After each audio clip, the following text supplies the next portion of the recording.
몽골에 있을 때 겨울 내내 집에 갇혀 있는 것이 답답해서 무작정 차를 몰고 들판으로 나간 적이 있습니다. 몽골은 겨울이 참 깁니다. 그리고 바깥 활동이 불가능할 만큼 춥기 때문에 겨울에는 대부분 실내에서 생활해야만 합니다. 그래서 실내에 생활하다 보면 참 많이 답답해지는 것이죠. 그래서 무작정 차를 몰고 들판으로 나갔었는데 한참을 달렸을 때 한 무리의 가축들이 보였습니다.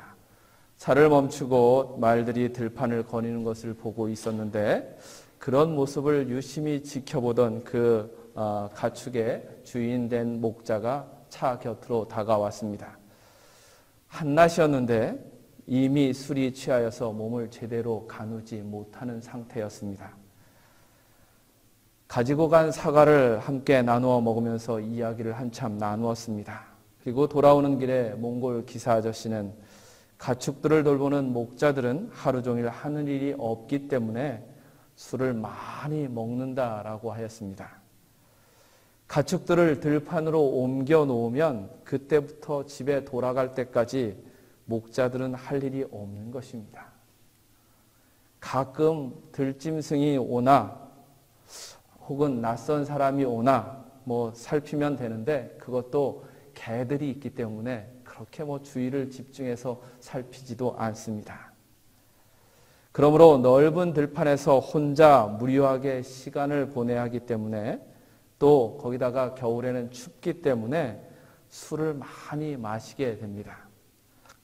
그렇게 무료함과 술에 찌들게 되면 사람이 점점 더 생각이 없어지게 됩니다. 생각을 하지 않으면서 살게 된다는 것이죠. 무엇을 하며 살겠다라는 생각이 아예 없습니다. 특히 몽골 남자들은 이런 목자들의 삶의 습관에 젖어 있기 때문에 무엇을 하면서 살아야 될지 그 마음에 그것을 품지 않고 살아가게 됩니다. 꿈을 품는다는 것은 생각하지도 않고 그냥 하루를 보내는 삶을 사는 것이 몽골의 남성들입니다. 목동이었던 다윗의 삶은 어떠했을까요? 그도 별 다르지 않았습니다. 꿈을 품고 산다는 것하고는 거리가 먼 삶을 살고 있었습니다. 다른 목동들처럼 가축들을 들판에 옮겨 놓고는 그냥 할 일이 없으니 들판에서 돌팔매질을 하거나 아니면 수금을 타는 것, 그리고 간혹 짐승들을 막기 위해서 지팡이를 휘둘러 보는 것이 고작이었습니다. 그렇게 목동의 삶을 살고 있을 때 하나님께서 다윗을 찾아오셨습니다.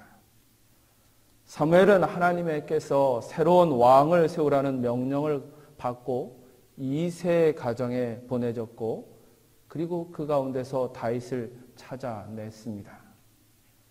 그는 하나님의 명령에 따라서 새로운 왕을 세울 인물을 뽑기 위하여서 이새의 아들들을 면접했던 것이지요. 사무엘은 이새의 맏아들 엘리압을 보고 이 사람이 왕이 될 사람이다 라고 생각했습니다. 엘리압의 용모는 아마 사울과 같이 번듯했고 또 키도 굉장히 컸던 것 같습니다. 사울왕을 세웠던 사무엘은 엘리압을 보고는 사울왕을 대신할 인물이다라고 여기게 됩니다. 하지만 하나님의 대답은 아니었습니다.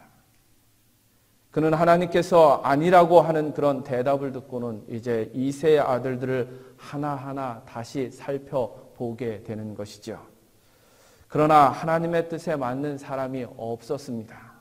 분명 하나님께서 이새의 집으로 가라고 했는데 그 아들들을 다 살펴봤는데 하나님의 뜻에 맞는 사람이 없었던 것이지요.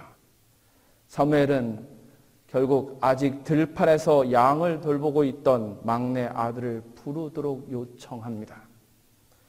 그렇게 양을 돌보다가 마지막으로 영문도 모르고 사무엘 앞에 서게 된 것이 다윗이었습니다. 그런데 그 순간 다윗의 운명이 바뀌게 됩니다. 하나님께서는 사무엘에게 명하셨습니다. 12절의 말씀을 우리 함께 보겠습니다. 함께 봅니다. 이에 보내어 그를 데려오매 그의 빛이 붉고 눈이 빼어나고 얼굴이 아름답더라. 여호와께서 가라사대 이가 그니 일어나 기름을 부으라. 아멘. 하나님께서는 다윗에게 이가 그이니 이가 왕이 될 사람이니 일어나 기름을 부으라라고 명령하십니다. 그렇게 해서 다윗의 삶이 바뀌는 역사가 시작되는 겁니다. 성경은 이날 이후 다윗의 삶의 변화를 어떻게 표현하고 있냐면 여호와의 신이 크게 감동하였더라. 이날 이후에 다윗의 삶은 여호와의 신이 크게 감동되어 있는 삶을 살게 되었다는 것입니다. 그러면 여호와의 신이 크게 감동되었다는 것은 무슨 뜻일까요? 어떤 삶의 모습일까요? 다윗의 삶에 무슨 일이 일어난 것일까요? 그것은 목동이 아닌 왕의 꿈을 품고 살게 되었다는 것을 뜻하는 것이라고 믿습니다. 아무 꿈도 아무 인생에 대한 생각도 없이 살아가였던 그 목동이 이제 왕이 되는 꿈을 품고 살아가는 자로 변하게 된 것입니다. 이날 이후로 다윗에게는 꿈이 생긴 것입니다. 소망이 있는 사람이 된 것입니다. 이루어야 할 일이 분명하게 그에게 주어진 것입니다. 하나님이 주신 꿈이 그의 마음에 가득하고 또 그의 심장을 박동치게 한 것이지요. 사실 다윗은 8번째 아들입니다. 첫째라도 된다면 아버지의 후계자로서 뭔가 계획을 하고 또 소망을 할 수도 있었을지 모르겠습니다. 그런데 그는 8번째 아들이요. 막내 아들이었습니다. 그에게 돌아갈 것은 아무것도 없었습니다. 아들들이라도 작으면 모르겠는데 8명입니다. 그에게 돌아갈 아무것도 없었다는 것이죠.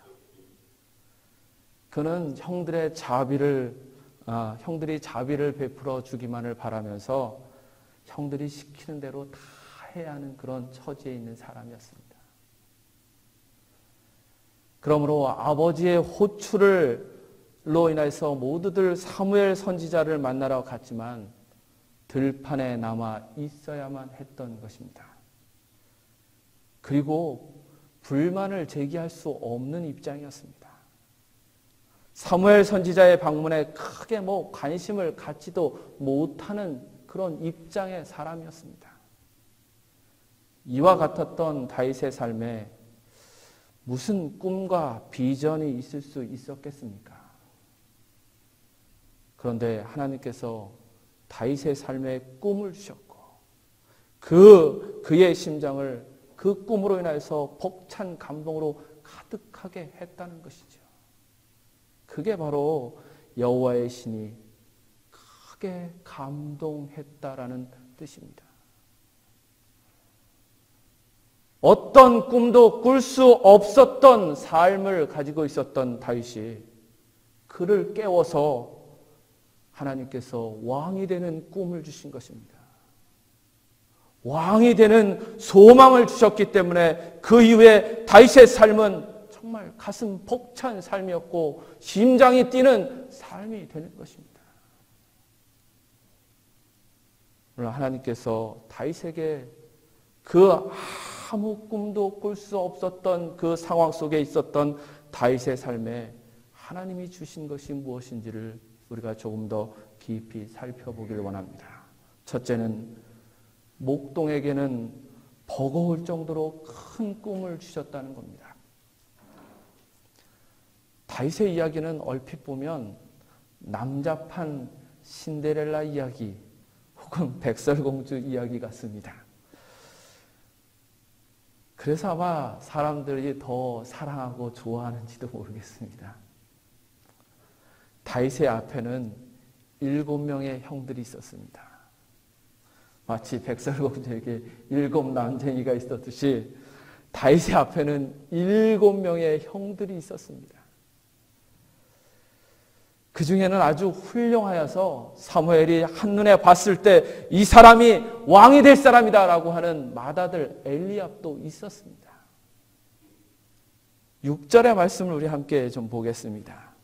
함께 있습니다. 그들이 오매 사무엘이 엘리압을 보고 마음에 이르기를 여호와의 기름 부으실 자가 과연 그 앞에 있도다 하였더니 아멘. 사무엘은 이스라엘의 왕이 될 자를 찾아서 기름을 부으라 하는 그 명령을 받고 이새의 집에 방문한 사람입니다. 그의 마음과 눈은 왕으로 선출할 사람을 그런 뽑는 면접관의 날카로움을 가지고 있었습니다.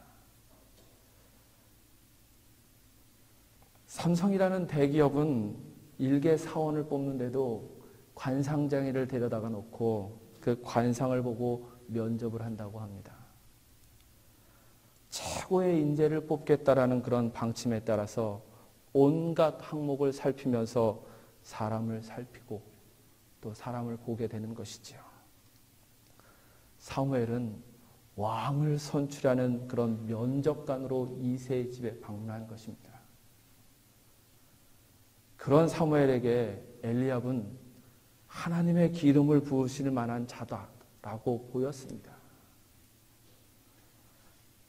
다윗에게는 7명이라는 그 숫자만이 아니라 충분한 경쟁력을 지닌 형들이 있었습니다. 그에게는 기회가 있을 것 같지 않은 상황이었다는 것이죠.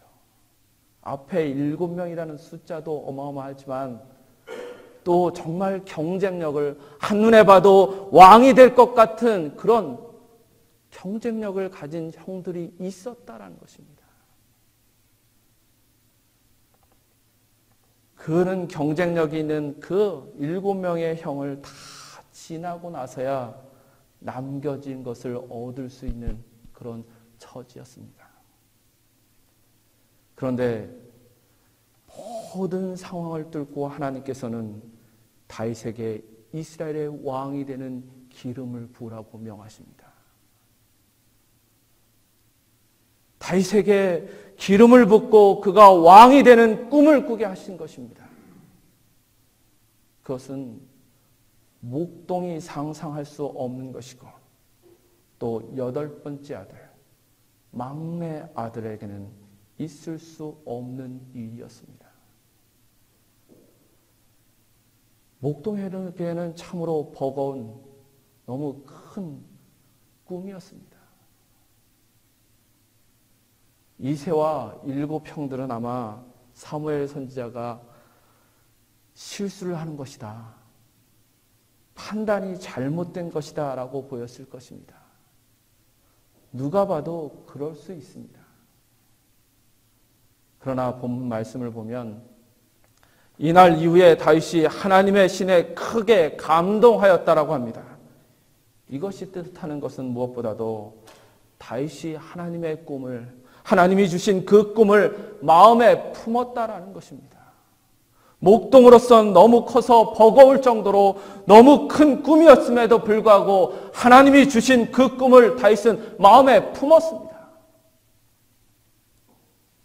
다른 사람들 눈에는 목동에게는 버거울 정도로 너무 큰 비전이었지만 다윗은 그것을 마음에 품었습니다. 아버지와 형들이 무엇이라고 하든지 어떤 말을 하든지 상관하지 않고 그는 하나님이 주신 꿈을 품고 그 소망으로 가득한 삶을 시작하는 것이죠. 그의 심장은 감격으로 충만했고 그의 마음은 하나님이 주신 꿈으로 가득하게 된 것입니다. 하나님께서는 우리에게 꿈을 주실 때 현실성이 전혀 없는 것 같은 꿈을 우리에게 주십니다. 우리의 상황으로는 도저히 품을 수 없는 그런 소망을 주십니다. 그런데 성서는 그 현실성 없는 꿈을 마음에 품은 위대한 신앙인들을 보여주고 있습니다. 하나님께서 아브라함을 찾았을 때 아브라함은 떠돌이 목자였습니다. 그가 가나안의 주인이 된다는 것, 그의 자녀가 하늘의 별과 바다의 모래같이 많아질 것이라는 것, 그거 여러분 아브라함의 그 떠돌이 목자 입장에서는 도저히 현실성이 불가능한 이야기였습니다.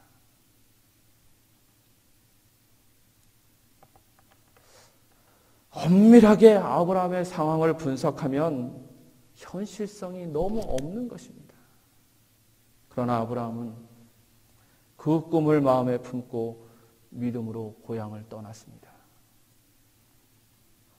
하나님이 주시는 꿈을 품으십시오. 여러분.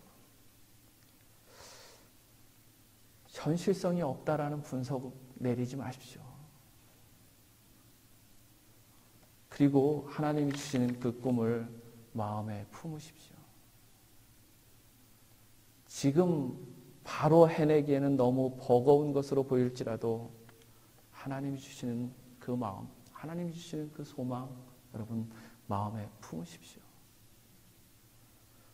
목동이 왕이 되었듯이 그 마음에 품은 것이 반드시 이루어지는 것을 보게 될 줄 믿습니다. 두 번째는 하나님의 꿈이 이루어짐을 상상하며 살라라는 것입니다. 사무엘의 기름을 받은 후에 다윗에게 생긴 변화는 무엇입니까? 다윗에게 변화된 것은 무엇입니까? 왕의 권좌에 앉은 것도 아니고 궁궐에 들어간 것도 아닙니다. 아버지와 형들이 왕이 될 사람이라고 인정해 주면서 다르게 대접해 준 것도 아닙니다. 그는 여전히 그냥 8번째 아들, 막내 아들로 목동으로 살아야만 했습니다. 오히려 형들의 구박덩어리가 되고 말아버립니다. 다윗이 형들의 안부를 알아보기 위하여서 전쟁터에 갔을 때 형들의 태도는 아주 곱지 않았습니다. 구박덩어리였다는 것을 알 수 있습니다. 사무엘상 17장 28절의 말씀을 함께 보겠습니다. 17장 28절의 말씀입니다. 함께 있습니다. 장형 엘리압이 다윗의 사람들에게 하는 말을 들은지라 그가 다윗에게 노를 바라여 가로되 내가 어찌하여 이리로 내려왔느냐 들에 있는 몇 양을 네게 맡겼느냐 나는 내 교만과 내 마음의 완악함을 아노니 내가 전쟁을 구경하러 왔도다. 아멘.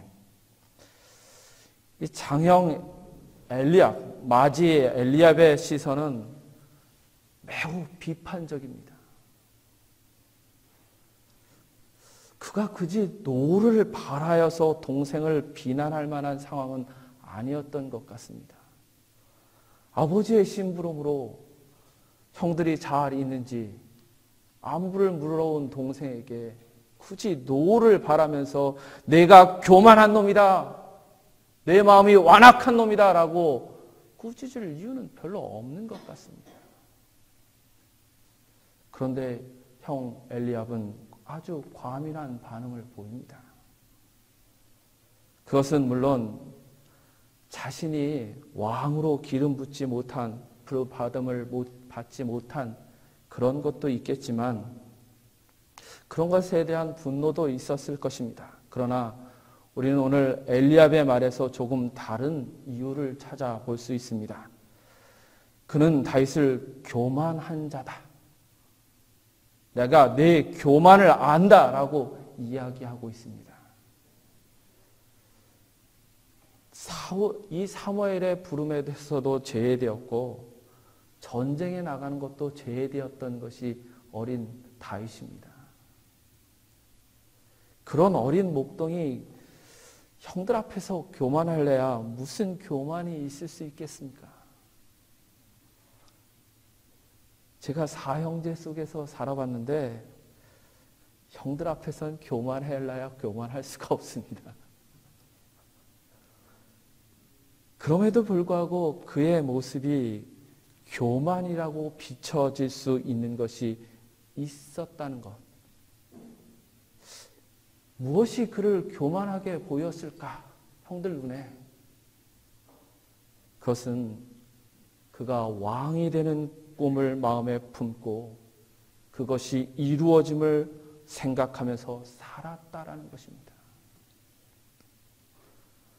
형들의 아우, 그 집안의 막내 8번째 아들, 그냥 양이나 지키는 사람으로 사는 것이 아니라 왕이 되는 것을 꿈꾸면서 왕이 되었을 때를 생각하면서 살아가고 있었다는 것이죠.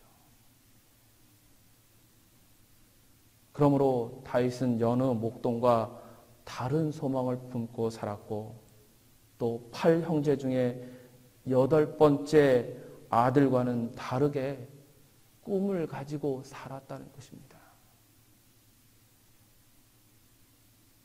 꿈과 소망을 품을 수 없는 자가 꿈을 가졌고 소망을 찾으니 교만하게 보이고 또 고집불통처럼 보인 것입니다. 혼다 자동차를 만든 혼다는 자전거포에서 일하면서 매일 일과가 끝나면 자동차를 보러 갔다고 합니다. 자동차 앞에서 한참을 그 자동차를 보면서 자신이 만든 자동차를 생각했고 또 자신이 만든 자동차가 달리는 도로를 상상했다고 합니다. 그런 혼다에게 모두를 허망하다라고 이야기했고 또 무슨 뛰어난 재능이 있다라고 자기 스스로 생각하냐, 참 교만하다라고 이야기들을 했다고 합니다. 그러나 그는 자신이 만든 자동차가 달리는 거리를 상상하면서 사람들의 말에 흔들리지 않았습니다.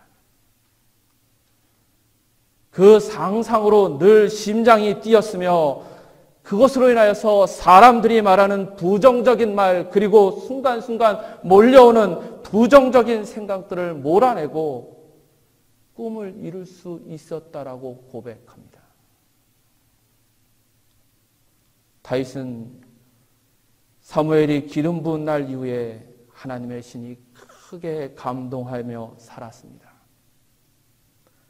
하나님이 주신 꿈이 이루어짐을 생각하며 그 흥분과 감동으로 살았다는 것입니다. 사단은 늘 우리로 현실적 가능성만을 보게 함으로 인해서 계속해서 무기력하게 만들고 또 아무 감동도 없는 삶을 살게 합니다. 우리의 계속 현실만 보게 되면 현실적 가능성만 보면 참 할 수 있는 것이 없습니다. 사단은 우리의 눈을 계속해서 우리의 마음을 계속해서 현실적 가능성만 보게 함으로 인해서 우리의 삶을 참 무력하게 만듭니다. 그리고 아무 정말 흥미도 못 느끼면서 살아가게끔 만드는 것이죠. 사랑하는 성도 여러분, 하나님이 주신 꿈, 하나님이 주신 소망, 그것이 이루어짐을 생각하면서 사시길 바랍니다. 정말 내 안에서 나의 삶 속에서 하나님이 주신 그 꿈이 이루어지는 것을 내가 바라보면서 살 때 분명 우리의 심장은 조금 더 두근거릴 것이고 또 우리의 삶은 훨씬 더 흥분된 삶이 될 줄 믿습니다. 세 번째는 이날 이후로 하나님의 꿈의 사람으로 살았다라는 것입니다. 다윗이란 이름은 이스라엘 사람들에게는 그들의 마음에는 희망의 상징입니다. 그래서 그들에게 메시아의 나라는 다윗의 나라이고 이상적인 국가는 다윗의 왕국입니다. 그래서 메시아를 부를 때도 다윗의 아들이라고 부르지 않습니까? 예수님을 향해서도 다윗의 아들이라고 부르지 않습니까? 다윗이라는 이름이 주는 의미는 굉장한 것이죠. 그런데 그의 이름은 사실 처음에는 말제, 마지막 아들, 막내라는 것에 가려져 있었습니다. 아들들이 8명이 있었으니까 뭐 이세 입장에서 아들 8명의 이름을 다 기억하는 것이 쉽지 않았을 것입니다. 자녀들이 많으신 부모님들은 공감하시죠? 첫째를 부르려면 막내까지 다 이름을 부르면야 첫째를 부르게 되시죠? 그래서 사무엘이 아들들이 다 지나가고 나서 이제 물을 때 이새는 그냥 말째가 아직 남아 있습니다 라고 대답을 합니다. 다윗이 남아 있다, 내 아들 다윗이 있다라고 하지 않고 그냥 말째가 남아 있습니다 라고 대답을 하는 것이죠. 막내 다윗이라고 하지 않고 그냥 말째라고 합니다. 다윗의 이름이 처음 나온 것은 언제냐? 사무엘이 기름을 부은 후, 사무엘의 기름을 부음 받은 날 이후서부터 다윗의 이름이 나오기 시작합니다. 하나님의 기름을 받은 후 다윗의 삶은 달라졌습니다. 존재 자체가 달라졌다라고 봐야만 합니다. 말째에서 다윗이 된 것입니다. 그냥 말째라고 불려진 어린 목동이 이제 다윗이 된 것이죠. 그리고 그의 삶은 여호와의 신에게 크게 감동되어서 살아가는 것이 되었습니다. 이날 이후로 그는 하나님의 꿈을 마음에 품고 그 꿈을 따라 살아가는 사람이 된 것이죠. 그의 삶에 차이가 생긴 것입니다. 비록 외적인 환경은 여전히 목동이었지만 삶의 태도에는 확연한 차이가 생긴 것이죠. 그의 태도는 더 이상 무료한 삶을 반복하는 목동의 모습은 아니었습니다. 그는 골리앗을 향해서 이 할례 없는 블레셋 사람이 누구간데 하나님의 군대를 모욕하느냐라고 나서는 그런 자신감이 가득한 태도를 지닌 사람이 된 것입니다. 목동으로 살았지만 하나님의 사람으로서 자신감이 충만했다라는 것이죠. 말째에서 다윗으로 살기 시작한 것입니다.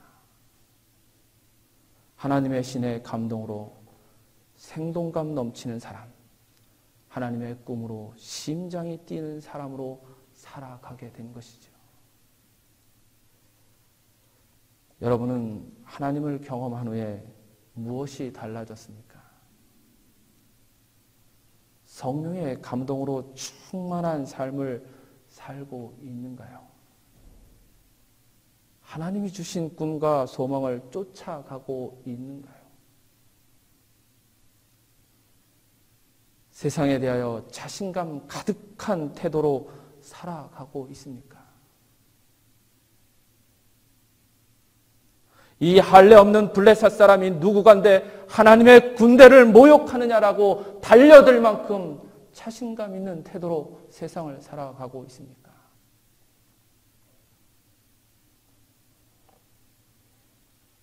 다윗과 같이 하나님의 꿈의 사람으로 살아가는 여러분 되시길 간절히 바랍니다.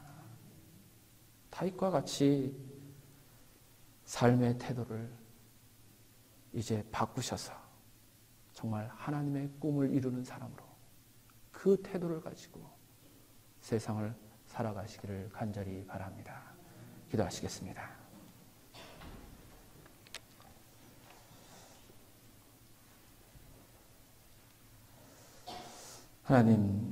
하나님께서 우리의 마음에 품게 하시는 소망이 있고 우리의 마음속에 주시는 꿈이 있는데 우리는 그것이 우리의 현실에 맞지 않아서 꿈에 품지도 못하고 마음에 품지도 못하면서 살아갈 때가 참 많이 있습니다. 주님, 그 어린 목동, 말재로고만 불렸던 그 어린 목동에게 하나님께서 꿈을 주셨을 때 그의 가슴은 뛰었고 그의 마음에는 분명 하나님이 주신 그 꿈을 품었음을 우리가 다시 한번 보게 하여 주시옵소서. 우리의 현실이 지금 불가능해 보일지라도 하나님이 주신 꿈 우리가 품게 하여 주시옵소서. 내 마음에 품고 살아갈 수 있는 그런 귀한 백성들 되게 하여 주시옵소서. 그래서 정말 그 삶에 생동감이 넘치게 하시고 성령의 사람으로서의 모습을 갖춰가며 살아갈 수 있는 우리 모든 성도들 될 수 있도록 이끌어 주시길 원하며 예수님의 이름으로 기도합니다. 아멘.